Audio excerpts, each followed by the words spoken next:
13 News Now investigated how a staffing shortage at a North Carolina prison may have contributed to a deadly prison break attempt. Now we're learning Pasquotank CI isn't the only facility with this problem. We've uncovered the Hampton Roads Regional Jail, which came under fire and under federal investigation after inmate deaths, is critically understaffed. Now leadership at the jail is talking only to our investigative reporter Laura Geller about the challenge and a possible solution.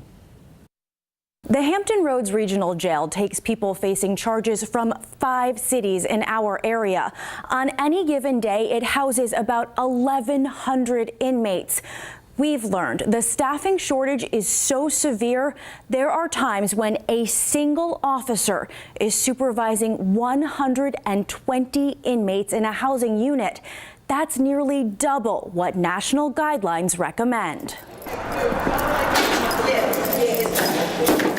For officers at the Hampton Roads Regional Jail, a staffing shortage makes working behind bars even more challenging. We want to make sure these inmates are safe in our facility until they can get home to their families, and we have to also look at staff safety.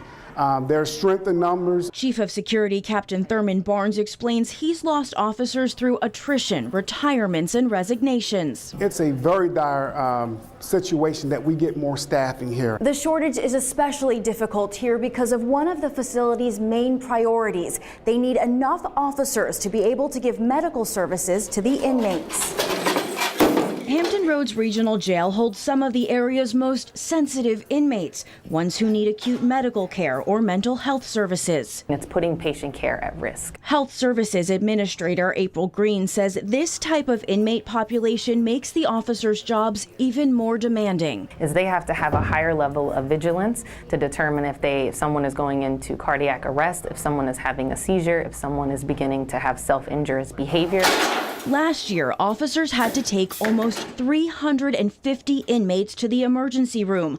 That's one almost every single day. And that means that that level of vigilance in the facility may be diminished because their staff is now outside of the facility. For right now, jail leadership has developed workarounds. In April of last year, they initiated mandatory overtime.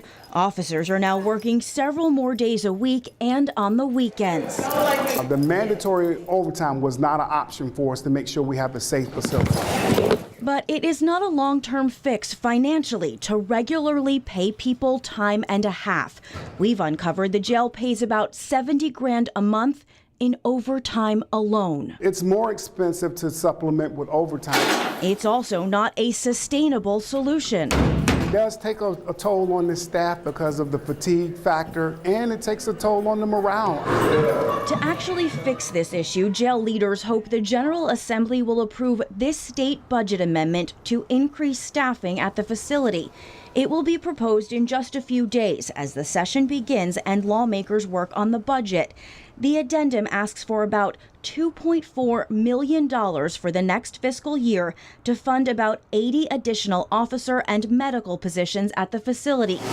The increase would bring HRRJ up to state standards. If it's going to keep our facility safe, that's what we're going to have to do. We've also obtained this letter sent to lawmakers. It's signed by the mayors of the 5 cities which send inmates to the jail, and it urges them to pass the amendment to improve the safety of the facility. We, of course, will keep you posted on the progress as the budget drops this week. Laura Geller, 13 News Now.